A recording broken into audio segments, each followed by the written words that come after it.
ভয়ঙ্করী উগ্ররূপী দেবী গুহ্যকালী কে?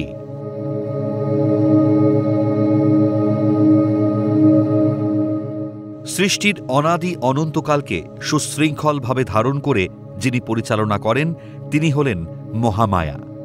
মহামায়ার ক্রোধী পরিবর্তিত রূপই হল কালী। মা কালীর সৃষ্টি নিয়ে একাধিক পৌরাণিক কাহিনী প্রচলিত আছে। দেবী দুর্গা যখন চণ্ড ও মুণ্ড নামক দুই অসুরকে পরাজিত করতে গিয়েছিলেন তখন তিনি ভীষণ ক্রোধে জ্বলে উঠেছিলেন। সেই ক্রোধের বহিঃপ্রকাশ হিসেবেই তার কপাল বা তৃতীয় নেত্র থেকে জন্ম নেন এই কৃষ্ণবর্ণা দেবী, যিনি হলেন কালী। কালের বিবর্তনে যুগে যুগে বিভিন্ন সময় অনাচার সৃষ্টিকারী অসুরকে বধ করতে মা মহামায়া কালীরূপ ধারণ করেছেন।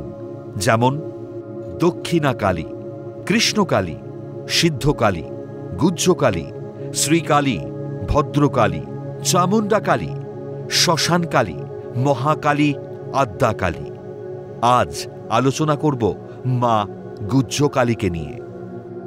গুহ্যকালী হলেন দেবী কালীর একটি বিশেষ ও রহস্যময় রূপ, যা মহাবিদ্যাগুলির মধ্যে অন্যতম।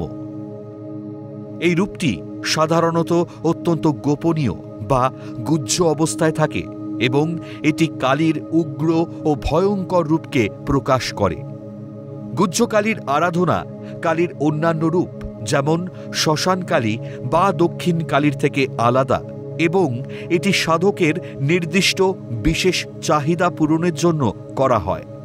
গুহ্যকালীর রূপ অত্যন্ত ভয়ঙ্কর। তার হাতে খড়গ ও সাপ, গাত্রবর্ণ মেঘের মতো ঘন কালো এবং কাঁধে 50টি নরমুণ্ডের মালা থাকে। তার মাথায় জটা ও অর্ধচন্দ্র, কানে নাগ অধ্যুষিত কুণ্ডল এবং উপবীত বা পৈতে থাকে। কোমরে ক্ষুদ্র কৃষ্ণ বস্ত্র, স্কন্ধে নাগ যজ্ঞোপবীত, মস্তকে জটা ও অর্ধচন্দ্র, কর্ণে শবদেহরূপী অলঙ্কার, হাস্যযুক্তা, চতুর্দিকে নাগ ফনা দ্বারা বেষ্টিতা ও নাগাসনে উপবিষ্টা, বাম কঙ্কনে তক্ষক সর্পরাজ ও দক্ষিণ কঙ্কনে অনন্ত নাগরাজ। বামে বৎসরূপী শিব, তিনি নবরত্নভূষিতা। নারদাদি ঋষিগণ শিবমোহিনী গুহ্যকালীর সেবা করেন। তিনি অট্টহাস্যকারিণী, মহাভীমা ও সাধকের অভীষ্ট ফলপ্রদায়িনী। গুহ্যকালী নিয়মিত সব মাংস ভক্ষণে অভ্যস্তা।